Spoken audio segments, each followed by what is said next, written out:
Hey everyone.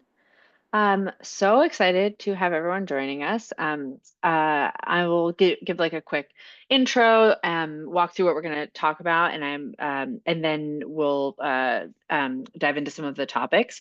Also, nobody asked, right? I mistook my coffee for the concentrate, like when you get the cold brew. And so, in case I seem especially amped about AI and privacy in this webinar, that's what happened to me about 15 minutes before this webinar. Okay, so I'm going to introduce my panelists. Thank you. We've all done it. And then we'll jump right into the agenda. We have a very kind of chatty conversational style of doing webinars here at Athena. So put thoughts into the chat, put whatever Netflix show you're watching, put reactions, put questions. We're kind of here for all of it because these topics can be kind of intimidating, and we want to make this edutainment, as it were, so that you can take away some really useful nuggets while also not hating your life for an hour because nobody needs that. All right, let me start with intros for the wonderful folks who I have joining me. I'll start with Andy Dale. He is General Counsel and Chief Privacy Officer.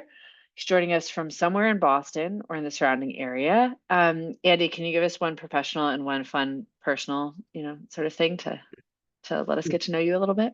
Sure. I'm, yes, as you mentioned, General Counsel and Chief Privacy Officer at OpenAP, which is a joint venture owned by the large TV programmers in the US, so NBC, Universal, Paramount, Fox, and Warner Brothers Discovery, and have been in the marketing and ad tech space as a General Counsel and Privacy Officer for a long time now. On the personal side, I would say until very recently, I was a big fan of the Bachelor, Bachelorette franchise Good. as a Sure. show. I've recently gotten sick of it, and so I've moved on to, kind of different options. But I think people Okay. don't think about that when they first meet me. I love that so much, and I would love to do a webinar kind of unpacking your breakup with the Bachelor or Bachelorette series. Our general counsel has really strong opinions on reality shows. I think she's more of a Real Housewife. No, yeah, Real Housewives. That's a franchise. But anyway, the topic for a different webinar. Andy, thank you for being vulnerable with us. Andy is also a wonderful Athena advisor, and you all should follow him on LinkedIn. He puts really thoughtful stuff out there, and also is funny on LinkedIn, which is a special skill. Okay, and then I'm also joined by Beatrice Botti. I was very concerned about pronouncing both the first and last name after our prep call. Think I got it right. Beatrice is a chief privacy officer, or the chief privacy officer at DoubleVerify. And Beatrice, something professional, something personal, if you're so inclined. Yeah, thank you. Happy to be here. I do work at DoubleVerify, which no one probably has heard of. It's a company in the verification and measurement space. And I'm here on a personal level. I'm not speaking on behalf of the company. Nothing I say is a legal opinion, all the good stuff. My professional thing, I would say, is I've somehow survived 5 years in the same company, which I feel like in tech is like unusual for and a A half. badge of honor, 100%. Yeah, and the job I currently have, Andy, which I see under me in the chat, convinced me. Same. So I'm here because he talked me into taking this job because I was in a completely different business before. I was in health and wellness, and he was like, "You can't be there all like the whole time. You're gonna get pigeonholed. You gotta go try something else." And I was like, "But ad tech is scary," and he was like, kind of pushed me out the door. So here we are, 5 years later. Um, on the personal side, I'm just gonna mention the thing that we were talking about before. Sports are like my entire personality, which Andy knows really well. Whether it's, the NBA, which I saw someone's from Dallas. Sorry. Tough, Already, Spice. I don't know the reference at all, tough, but it. tough few uh, days for you yeah. guys. But whether it's the NBA or tennis or I was at the Olympics this summer. I'm hopefully going to the Olympics in Italy. I'm originally from Italy, so I'm hopefully going to the Olympics next winter. I'm just really, yeah, Jeff, I get it. It's mind-boggling for us all. But I think you'll come out of it. I think it'll be okay. So Um, I love this. I can't reciprocate at all the like big inside joke. And Athena, and I should say I'm Roxanne Petraeus, one of the co-founders and CEO of Athena, is that I so don't know sports that one time I had noted like, oh, how weird it is that Washington State has 2 football teams. And someone was like, what are you talking about? And I guess the Commanders, it turns out, are Washington, D.C., not Seattle. And I learned that like, a year ago. That's okay. We're all learning. That's what this webinar is about. Okay, so Ace, if you don't mind going to the agenda, I'll set the stage for the agenda because AI is a huge topic and I want to make sure we're kind of clear on what we're going to try to cover. And then just to kick off a couple rules of the road, as it were, use that Q&A box for any questions, and I'll try to kind of get to them as Beatrice and Andy are talking. I'll try to, synthesize and call them out. Also, feel free to put stuff in the comments. I'll be with my extra caffeine monitoring literally every screen in front of me. None of this is legal advice. You should get your legal advice from someone like Beatrice and Andy, but not Beatrice and Andy, unless you work at their company, in which case, lucky you. Okay, let's get into it. I'm going to start with an Ethena plug. I know that's very annoying, very CEO thing to do, but I promise it is relevant. Then we're, speaking of annoying CEOs, going to give, I'll give what I think is probably a pretty common CEO perspective on AI, and Beatrice and Andy can react to it, tease it out, because I imagine it's something that you all face. We're going to talk about disclosures and kind of how to figure out what the lay of the land of AI is at your company, with Andy kind of leading that section. Then we're going to talk about governance, what is it, how to do it. With Beatrice, we'll try to throughout, but if we don't get to it too much, I'll tease it out, talk about prioritizing your work, because some of you might be at really small companies, some of you might be at AI native companies. That's very different than being just kind of a non-AI company using AI internally. You might have a lawyer in-house, you might not have a lawyer in-house. And so we'll try to talk about how do you prioritize, because the things that maybe Andy and Beatrice can tackle might not be the things if you're an HR team of one tasked with getting, a handle on AI across the company. Like realistically, you are not going to be able to tackle a list a mile long. We'll talk about your trump card, which is deals, spelled with either an S or a Z, depending on how spicy you're feeling, and how you can use that to get your way. And again, open Q&A, and we'll try to leave very dedicated time at the end. All right, so if we can get into it, given I am with Ethena. Ethena puts on these wonderful webinar series. I'm going to quickly go over, if we go to slide 5, Ethena training. But the reason is, one of the most common things you're going to hear throughout this webinar is essentially that you need to figure out what's going on at your company, and then you need to figure out what you want to have happen at your company, and you're going to need to communicate that a lot, right? You're not just going to be able to go on one all hands and be like, hey, everybody use AI correctly. The end, I'll talk to you in 3 years. And one of the most common ways that people do this is AI training. I run Ethena, which is a compliance training company. People use us to send out their training, whether it's their content or our content. And I feel very strongly that you should not be sending out check the box AI training, because I think it will be ineffective. Instead, what I think you should do is, either if you are an AI expert, lucky you can create your own content. If you are not, you should probably use really good base content that you can then tweak. Ethena has an AI course, covers things like data privacy, bias, intellectual property, and gives frequent updates. We have our own studio and churn out content very frequently. That is important because guess what? AI changes frequently. So if you are using AI training from 2 years ago, it is almost certainly bad. Second, you need to customize it to your policies. The way, I'm sure Beatrice and Andy have differing perspectives on things, and or their companies allow different things. And if your training content doesn't reflect that, it's going to fall flat, because you're not training to specifically how you want your marketing team to, for example, use certain tools. So super important to do that. And then last is, you really, especially if you're HR, you're probably a lean team, you want to put all of the delivery, tracking, and reminders onto autopilot. You don't want to be futzing around, oh, how many people joined my company this month? I got to assign them this training. Oh, shoot, did Joe do it? And so that's where a platform like ours comes in very handy. You plug it into your HR system, and then you give it rules. I want the whole company to take this training once a year. I want new hires to take it within 5 days of joining. And I want the marketing team to get this very specific marketing training. And then you're focusing on much more high level stuff versus the nuts and bolts. That's my shameless CEO spiel, but also kind of relevant. We're going to take a fun little quiz now. We're going into sort of annoying CEO territory. Ace, if you could go to the next slide. All right, so I'm going to play a role that fits very well, which is me as CEO. My perspective on AI is as follows. I would like my whole company to be using AI. If in 5 years you told me that I wasn't managing humans, I was just managing AI bots, I would probably be pretty happy.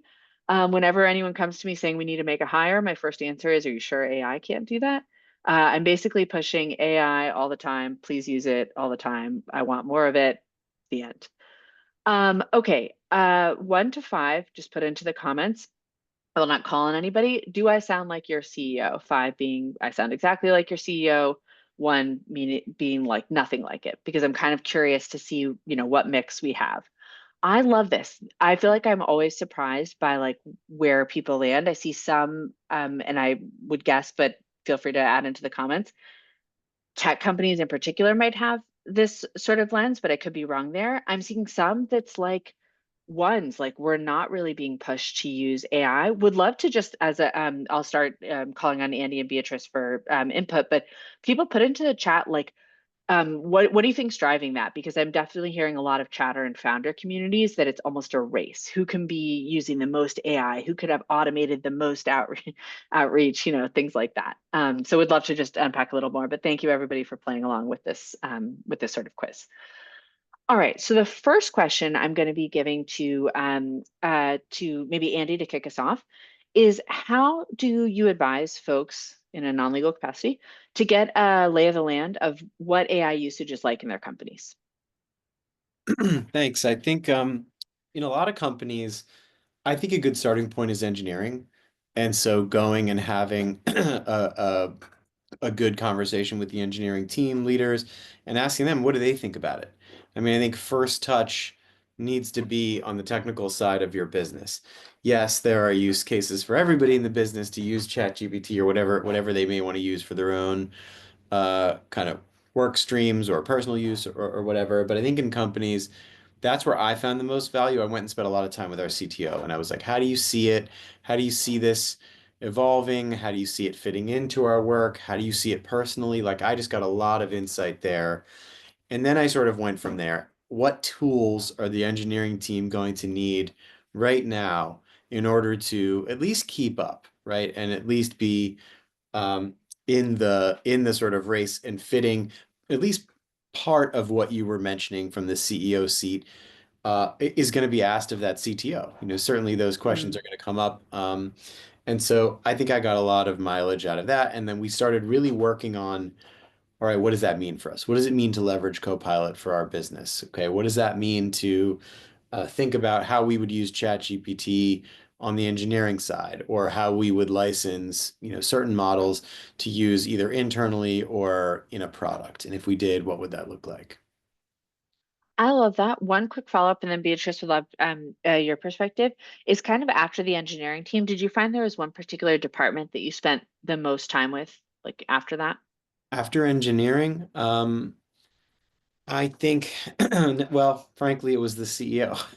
And so, but What? it wasn't, it wasn't necessarily on like how quickly can we replace, functionality with AI?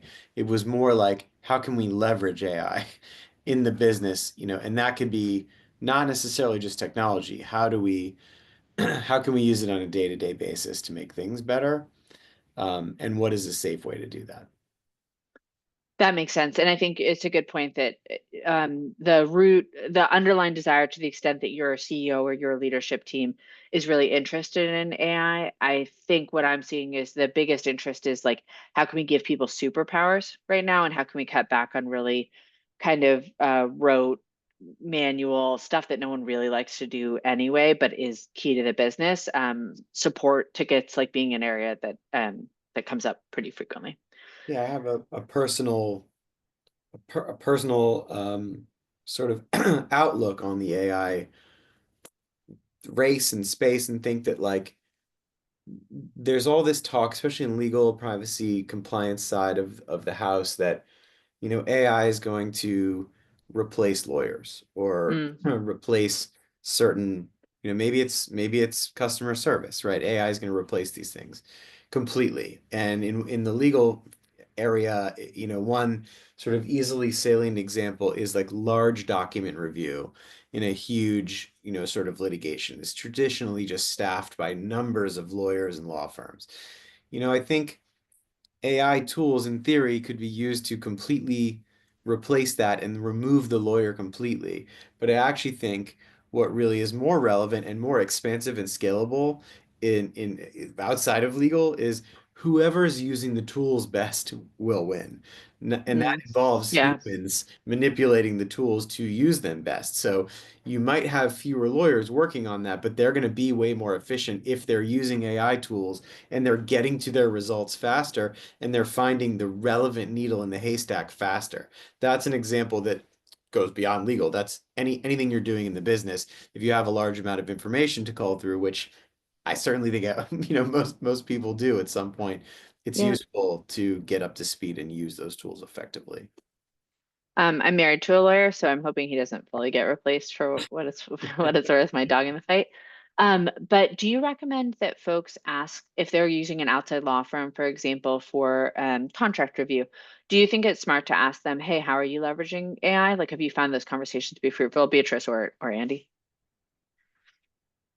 I know of a few law firms that have really invested in their sort of digital growth. Some of them even have sort of AI dedicated departments that are really like investing in either growing the firm's footprint on that sort of in that space or Yeah. helping their clients grow that footprint. Um, I haven't personally seen that in the work that we do. Um, but I think that's a question you should ask of all of your suppliers. So, Yeah, that's clever. And Beatrice, turning to kind of sort of first guidance question to you as well. What have you found effective in terms of like, let's say you're joining a new company and are trying to get a lay of the land, or you've been tasked with it? What have you found is the most effective way to understand like who's using AI, how are they using it? my God, I haven't joined a new company in a long time.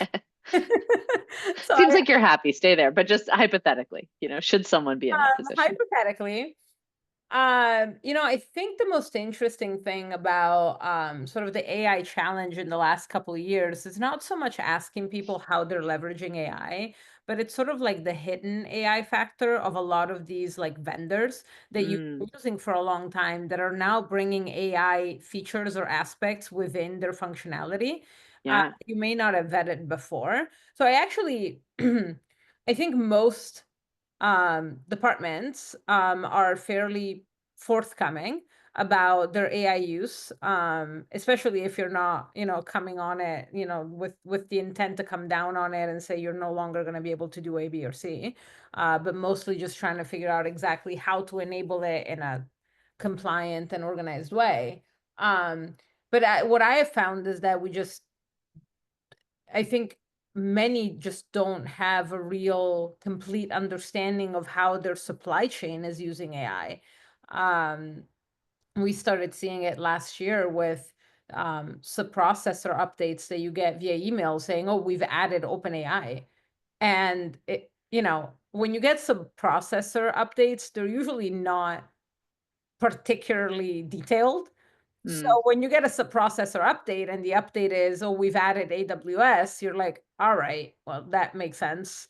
But when you're saying OpenAI, like to do what? What is OpenAI doing? Is it enabling a chat bot in the reporting interface so that I can ask it about reports? Is it enabling analytics? Are you using there's just so many ways to use it. And what version of OpenAI are you using? Are you using the API? Do you have like an enterprise license? Are you like in a sandbox? Like so many questions. So I think that has prompted a lot of, probing of vendors to sort of ask them how exactly. And one of the funny things that I found is that sometimes they send you these like notifications and they might not have rolled out the use case yet. They're just preemptively telling oh, you that you interesting. want to use OpenAI and they just don't even know. Because I mean, some of them were like surprisingly fast, right? Like ChatGPT became a thing, everyone's talking about it. A few weeks later, you get an update from a vendor telling you that they use OpenAI, and you're like, how? What are you doing Mm, with it? And they just don't really have answers. So it's an interesting endeavor. Totally. In the prioritization, how let's say, I imagine a lot of the folks, and feel free to put into the chat if this, is your case, are kind of on small lean teams where they're really having to prioritize sort of where do they focus their compliance energy when it relates to AI. Like how do you think that is there any prioritization guidance either of you could give? So for example, do you think that really large companies that send you these updates, should you be less concerned about them than if you're using a tiny startup? Is it like, nope, that's not the framework? Would love to hear your guidance on that. I mean, I think it's hard to tell. I think everybody has to come up with their sort of like risk framework of what they're most concerned of. Yep, Apologies, I'm a little sick. doing great. I think it really depends on how you manage, like, I'm gonna take a wild guess and just assume that everybody here either has or has a vague idea of what a data governance framework is, but generally, Actually, Beatrice, could you give like a high level overview? I think like, giving people a sure. lot of context is really powerful. Sure. Yeah, so like a data governance framework is essentially a like program or like a set of policies, procedures that outline how you deal with data, not just personal data, not just privacy, just all the data in your organization, whether it's personal data, confidential data that belongs to you, proprietary data, might be trade secret, patents, copyrights, whatever it is, whether it's your client's data that you might receive in interacting with your client's customer data. There might be many different layers. The most common framework for it has essentially four buckets: public data, confidential data, proprietary data, and then like secret. Mhm. So I like normally the way we approach it, we prioritize vendors that or functions that touch highly sensitive data, That right? makes So like sense. Yeah. the data that is most likely to pose a risk to the company, that's where, because you can't do everything at the same time, right? Like you read some of these laws and you're like, oh my God, I gotta like drink the ocean in one like gulp. Yeah. That's not possible. So you got to prioritize. What are you going to do? You're going to look at where your risk sits.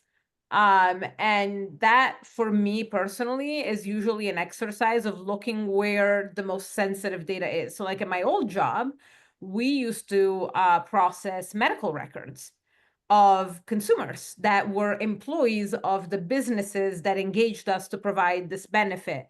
That was like it was an extremely complicated framework because you have this employee-employer relationship, which sort of impacts the likelihood that there's voluntary participation. There's Mm. highly sensitive data because they're disclosing to you whether or not they have medical conditions like high blood pressure, diabetes. They're telling you whether or not they're going to the doctor, taking medication.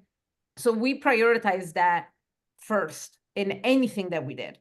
The next step was always employee data above client and company confidential information. Why? Yeah. Because client and company confidential information is stuff like, you know, um, how much does this client spend with us every year? Like, I don't want that on Reddit, but I care about that less than my employees' social security numbers. So you Sure. got to rank them. And, sometimes it's an unhappy ranking exercise because everybody's going to have like conflicting opinions. So you got to get like, usually data governance exercises involve more than just legal. You'll have Yeah. security, you'll have engineering, you'll have product, you'll usually have business representatives, HR, and you're just going to have to force rank everything.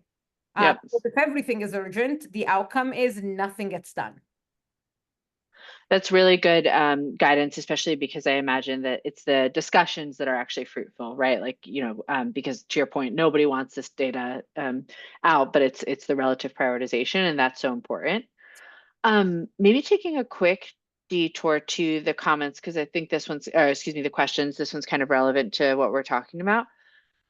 Very broad, but are there any upcoming regulations or legal considerations companies should be aware of when preparing to use AI in HR or compliance? Like, are there maybe, or maybe even to broaden the question, is there a place that you would recommend people look to find out about these updates, a preferred or a law firm you think really gets this right, something like that? Andy, your LinkedIn, should people just follow you? No, probably not. Probably not. I mean, so people in the privacy community are in the Future Privacy Forum.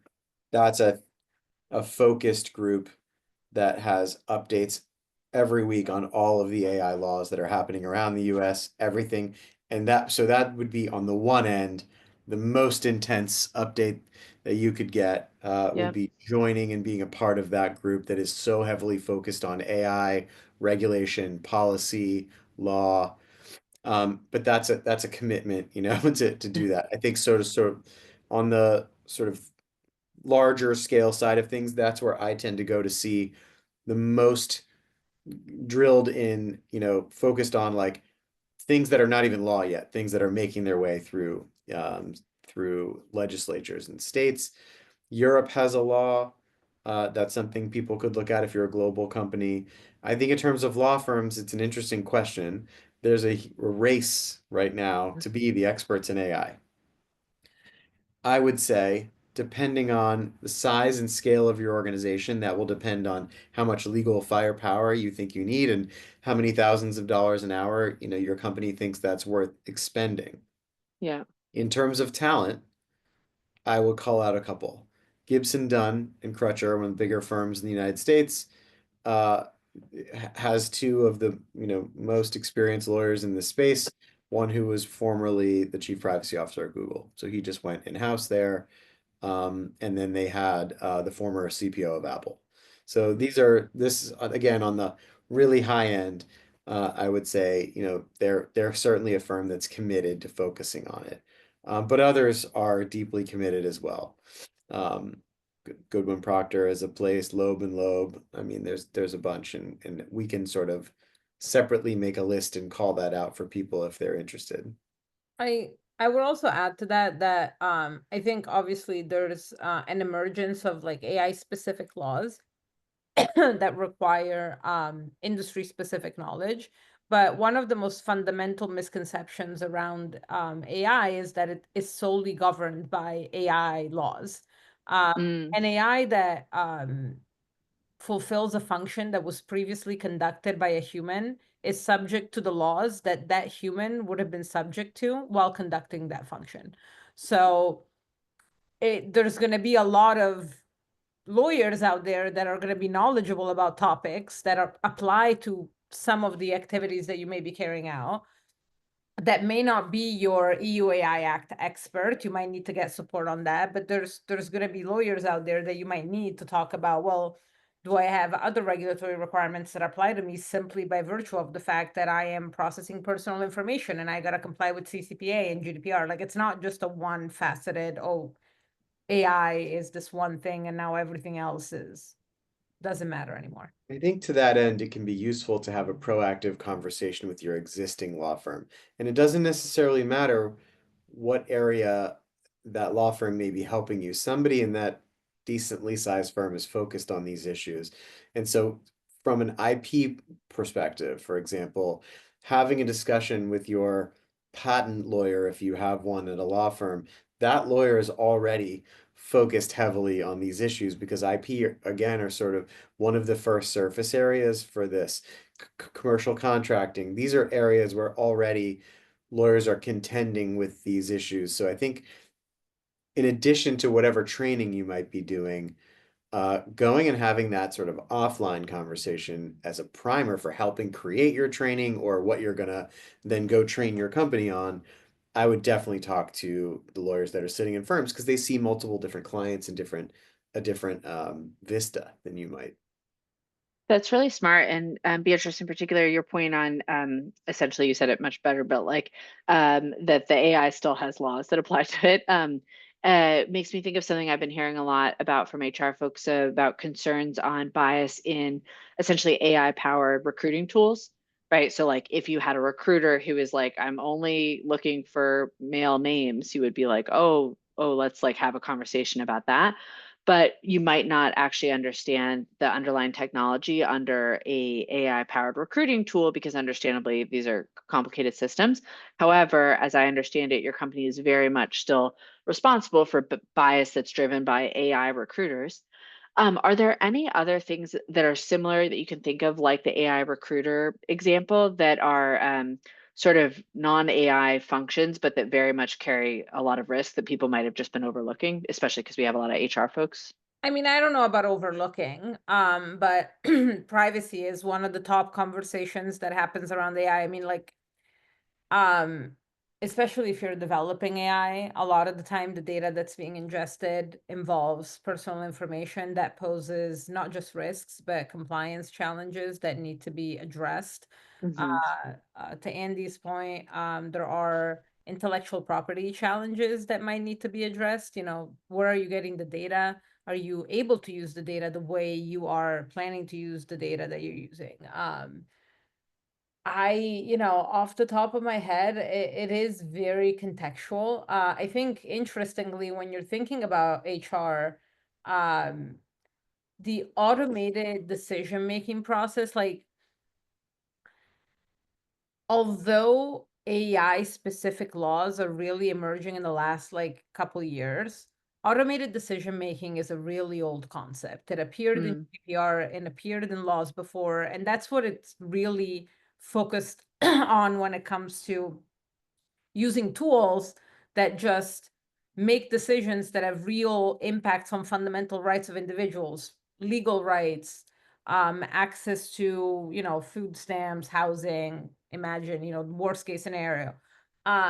These are not like sci-fi things. They happen pretty regularly. Like in America, in some states, the systems that are used to determine which inmates are prioritized for parole hearings are automated.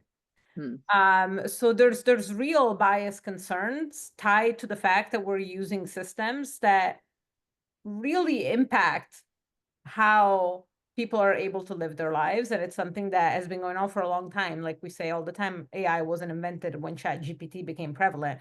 That's just when the average person started seeing it in a very real way. And evidence of that is the fact that one of the very first or one of the more well-known recruiting laws dealing with automated decision making was out of New York State several years ago. It is not new. So I think it's important to sort of, to Andy's point, when you're thinking about using AI in a way that can have real impact on people, especially, you should explore the potential legal consequences of that, to make sure that you're, mitigating risk, taking into account bias, checking for laws that you have to comply with. Andy, it looks like you had something.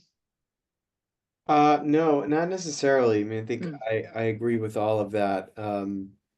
And I think one interesting sort of side note about the fact that Europe has leaned in with an AI regulation, is sort of being aware of the potential for the sort of repeating of the GDPR in what can end up as feeling like over-regulation at the expense of innovation.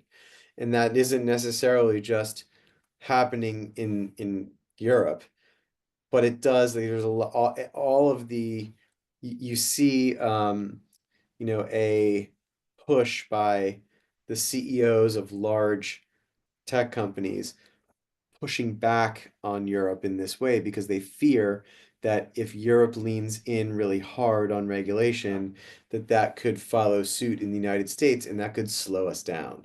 So I'm not saying we don't care about bias and we don't focus heavily on it. We have to do that. But you always want to counterbalance it with having an approach on bias that is consistent and makes sense and is rooting out those problems, but then also you don't want to over rotate so hard that you're not able to innovate using the tools. A very tricky balance. Yeah. And maybe you called out like kind of CEOs being really public about, wanting to push for innovation. I just saw today, a big huge tech company is announcing like 8% layoffs and kind of is citing AI as sort of one reason. But I feel like we've seen a lot of these announcements like recently of kind of companies sort of downsizing or saying, for example, that their engineering team is going to stay the same because they've been able to improve productivity, and maybe they're just going to add salespeople because they're going to sell more AI. Like I feel like you're seeing a lot of headlines that essentially have the sub bullet because AI, means everybody's more productive.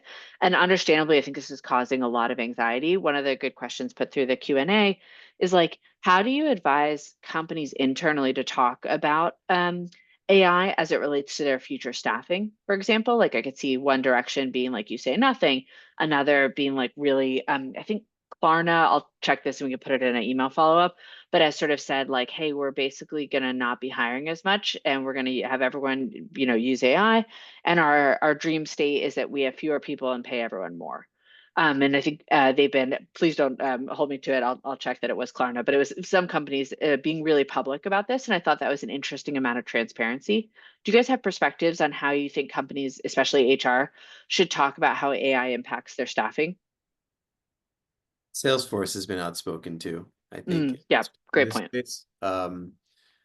And I think it's sort of related to part and parcel of what we were talking about before. And if I were talking with my, C-level team about how to approach this with the company, I think the focal point should be make yourself an expert in these areas. Like if you're an expert in the AI technology and how we might use it here, that is how we all accrete value to the company and to the business. And um, I think I wouldn't advise going out and saying the things that, if it's Klarna that said them or Salesforce necessarily, I wouldn't advise going outward and saying that outside. I would advise to keep things real inside the company and say these are real tools that are really important and useful, and we're going to figure out how they fit into the business. And if they happen to increase efficiency in areas of the business, that's great, but we're going to have other areas that are going to pop up that aren't going to right away be erased or have efficiency through these things. So, um, uh, I don't know if I have specific advice about it other than to try to be really real with how that impacts your specific company because it's going to be different inside every business. Beatrice? I must say I don't do a whole lot of interaction on the employment side, so I'm not Sure. a person for that. Yeah. Yeah, in case it's helpful, just my own perspective is, I think, Andy, pretty similar to yours of, I think employees fill in the gaps if you don't say something and they're paying attention to the news. They see the Salesforce stuff, they see the Klarna stuff, and I think there is like, and be curious, like, feel free to weigh in the comments, but I think there is a general like some low level sense of anxiety, and then I see it spike in certain areas. So for example, see a lot of talk about is AI going to replace recruiters, and I just see like a lot of chatter on in that on LinkedIn. Andy, I totally see it on lawyers too. There's sort of all this like all lawyers will be AI tomorrow kind of thing. And then a lot of like, no, like there will still be a role for lawyers. And I think it's really important that senior leadership state a perspective or a hypothesis and then just like update that pretty frequently. So like for us, I think about things like, okay, it's very possible that our salespeople will be able to achieve higher quotas because I think that a lot of these tools will mean that they are doing less manual work and therefore they can spend more time with customers. I like that. They like that. But yeah, it might mean that instead of hiring 20 salespeople this year, we hire 16. And like, I get that that would make that, you could like kind of doom spiral that, but I would rather say that than say nothing and then have people wonder like, oh, what's going on? So this is just sort of my perspective of I really like to lean into almost show your work because I think especially as it relates to hirings and staffing plans, there's just so much anxiety there that saying nothing can be scarier. Well, the nuance that you're getting at though is that you are specifically talking about speaking to the company about how AI impacts your specific business and what you're specifically doing. And 100%.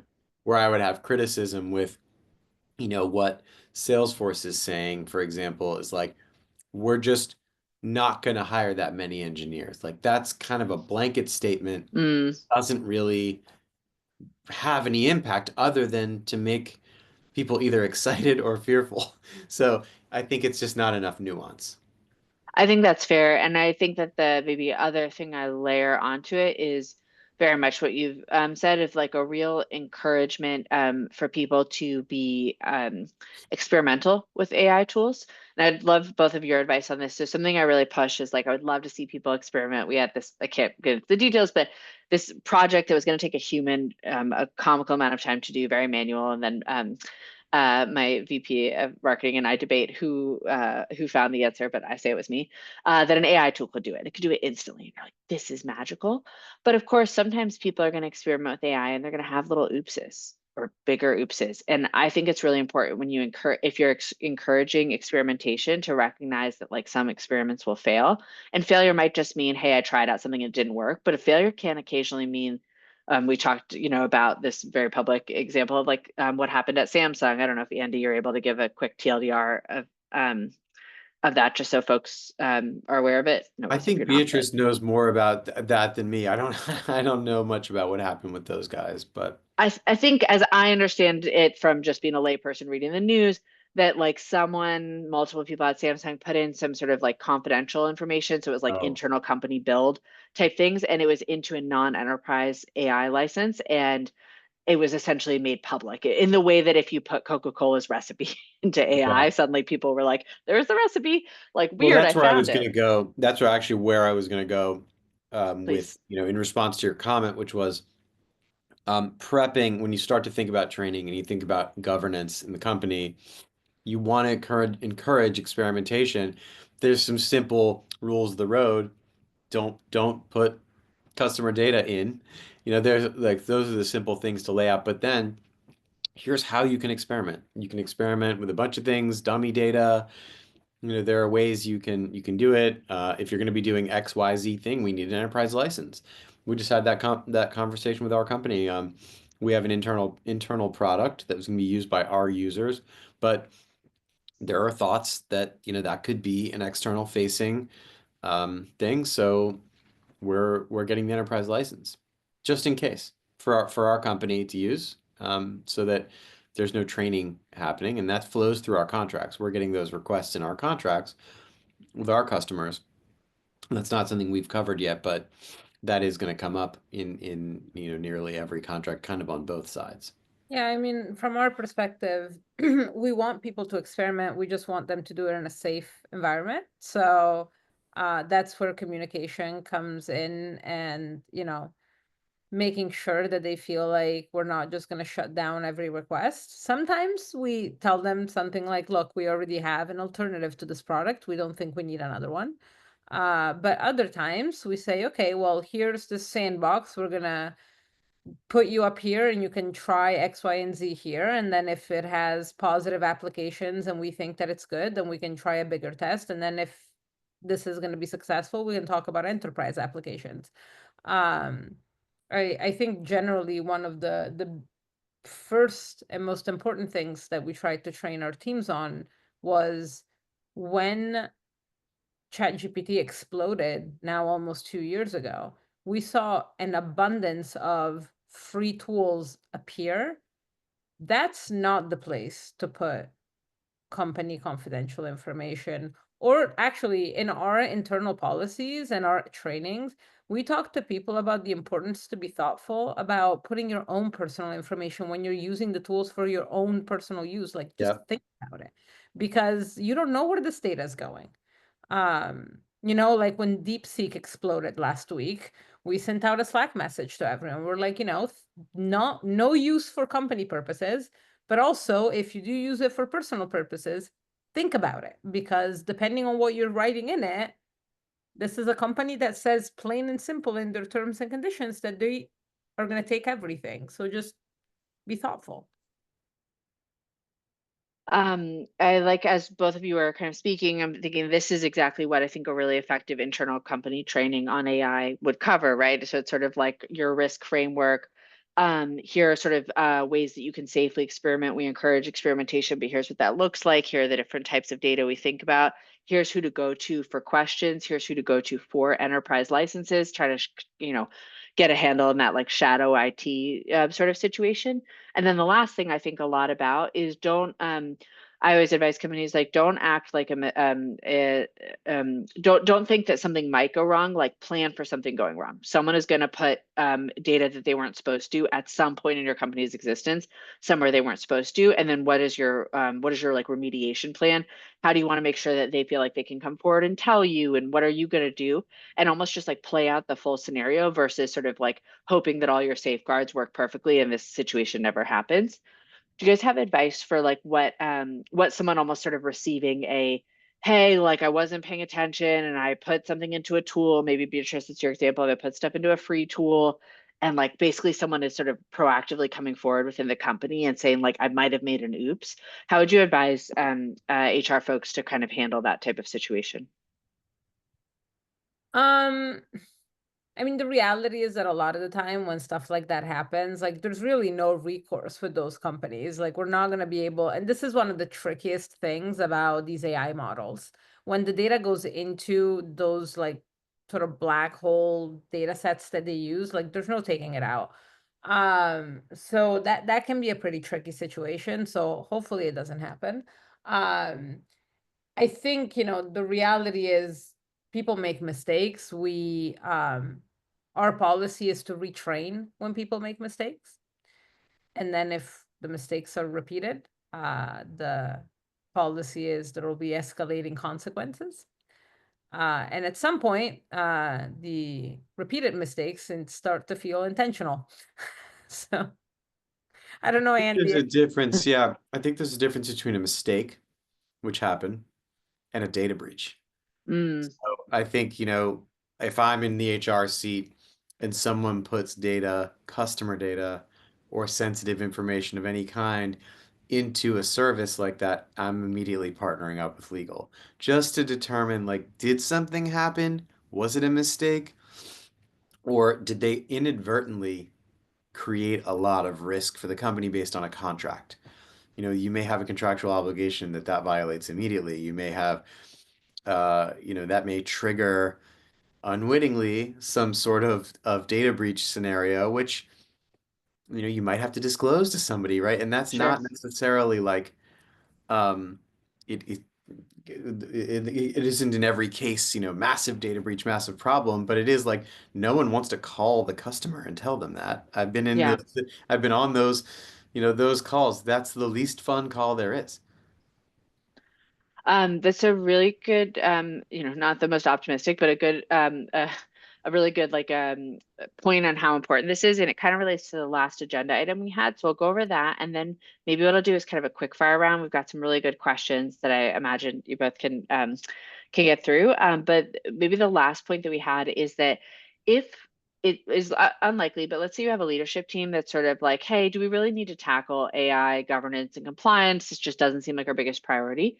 We talked in the prep call about essentially how powerful it can be to remind your leadership team that you have customer obligations that come through the process of your own company's contracts. And I don't know if Beatrice or Andy, you want to weigh in on like kind of how you can remind leaders of like why this stuff really matters in a way that speaks to their priorities. I think you can't do zero on it because it's going to come up in your questionnaires, meaning you want to get new business with a company of any rational size.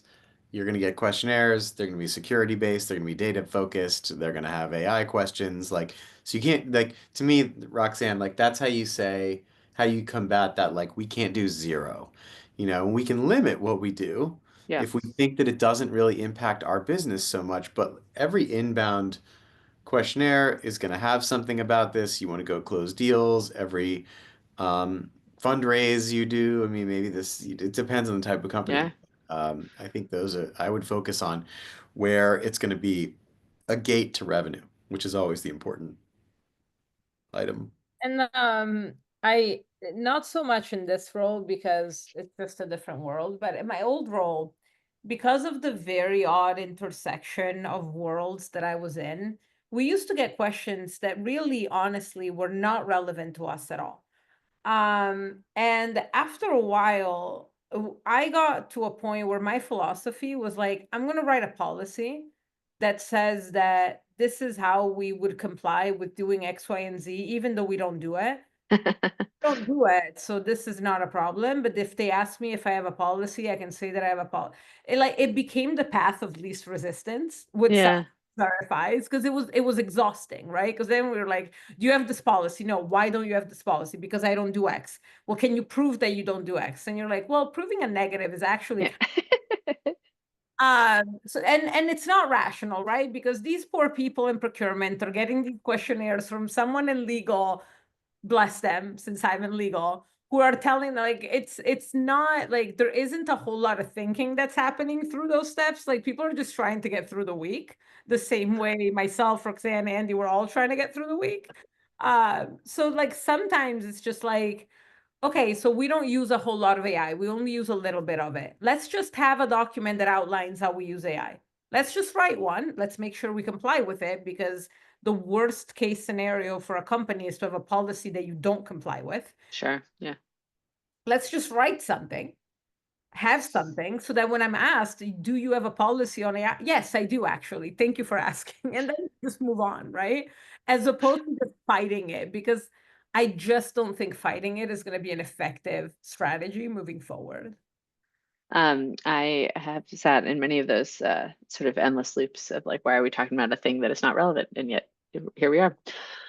Okay, amazing. So we've got a couple of minutes left. What I'm thinking I'm going to do is attempt a quick fire. Andy and Beatrice, if you're game, I'll just like ping pong between the two of you. I'm sure there's a sports reference, jump ball, I don't know, that we can use. I'm going to do my best. Okay.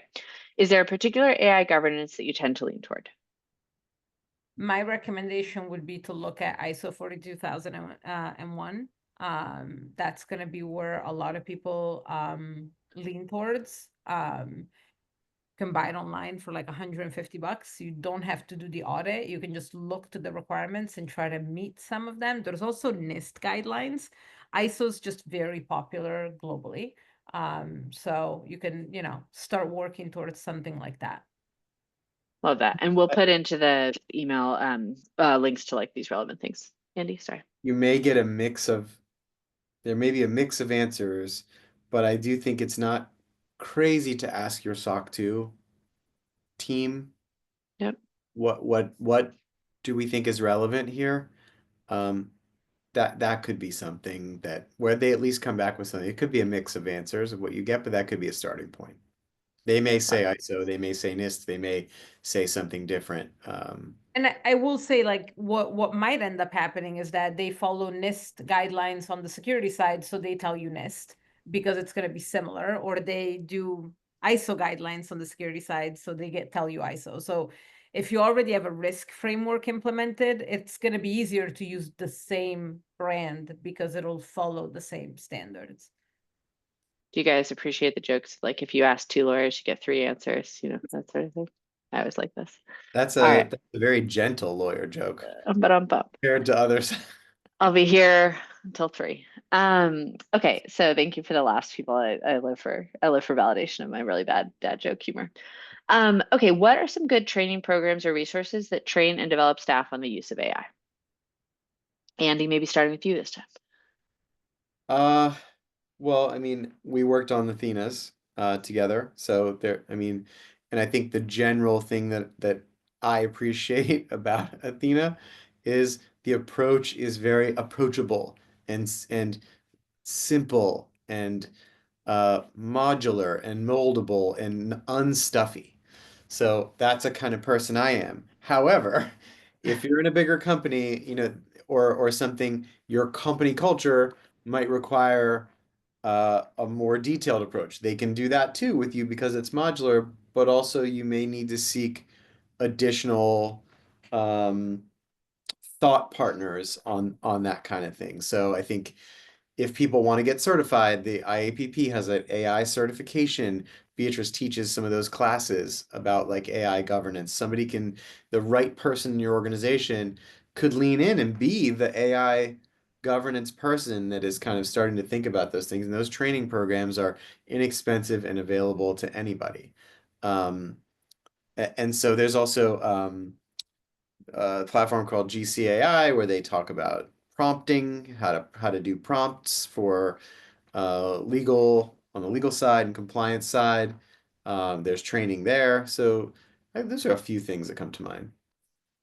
Beatrice, anything to add? I think, there's a lot out there that's free. Like a lot of the big tech companies are offering like learn how to use our platform for AI purposes, right? Like Gemini has its own trainings, and nowadays Gemini is available on everyone's Gmail. So that's interesting. I actually did something with Gemini yesterday that I was so happy with, because Tell us. sometimes you get emails and they don't have the add to your calendar function.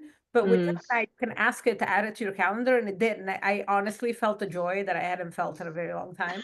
If Gemini can truly figure out how to schedule a call with 8 people on an email thread, like it's so often Yeah, I know it's we've so got big. 8 people on an email thread. Why do we need to everyone's calendar? Like you have my calendar. Just go for it. I hope they I tackle. want the on. Oh, I was But gonna say I want. sorry, I was gonna say there's an app called Clockwise that does that for you. Mm. But yeah, no, I mean, to Andy's point, there's a lot of access to trainings. My big recommendation is to try and tap into things people want to do. Sort of find like the interest, right? Like your engineers, you don't need to sell AI to your engineers. Like they're No. um, but there's gonna be people on your teams that are gonna be like, I don't need AI, like, and honestly, I'm kind of like I still have a notebook, right? Like I'm not necessarily as tech forward as people might think. But I try. Like I did this whole Gemini thing yesterday. I told my CIO, he was so proud of me. I love this. I think we have time for one more question. This is a really fun one to end on. I just think it's hilarious. What is the worst piece of advice you've heard regarding AI and compliance? Or you can just make one up. I think it's just sort of generally like the robots are going to eat us all. Mm. I think, and that, maybe some of that comes from fear mongering and, you know, folks with sometimes good intention saying we need to figure out governance and regulation and these things because if we don't, the robots are coming to get us. I think this sort of concept of like AI achieving the singularity and like going wild and it's in the movies. I think that stuff is to me is we're so far from that. And great thinkers have already stated this and it needs to be, continually repeated. Like people need to realize like we're not at Terminator status here. Like we're not in a movie. We are just figuring out like how to calendar things better and how to do engineering better. Like that's where we are. Yeah, sort of to echo that, like AI still needs us to exist, right? Like we're the ones making the AI. Like we have AIs that learn from themselves, like over time learn, but we're not even at general sort of, broad AI level yet, like let alone super intelligence that is like Terminator level. Now, granted, it is true that technological advancements have been moving at an increasingly high speed and, it is exponential and like, yes, like, 50 years ago, things were, couldn't have imagined them, but no flying hoverboards yet. So I mean, the last thing my 4-year-old needs is a flying hoverboard. I would please do not ship those, whoever is thinking about it. Folks, we're right at time. I think this is like a nice positive note to end on. Andy and Beatrice, thank you so much for like you have such deep knowledge in this area, and I think you made it, at least for me, non-technical co-founder, incredibly approachable. So I hope folks found it useful. We'll make sure to follow up with an email. Andy, shout out to your colleague in the back who is indeed adorable. But yeah, thank you so much, and to everyone who joined, really appreciate you spending this hour with us.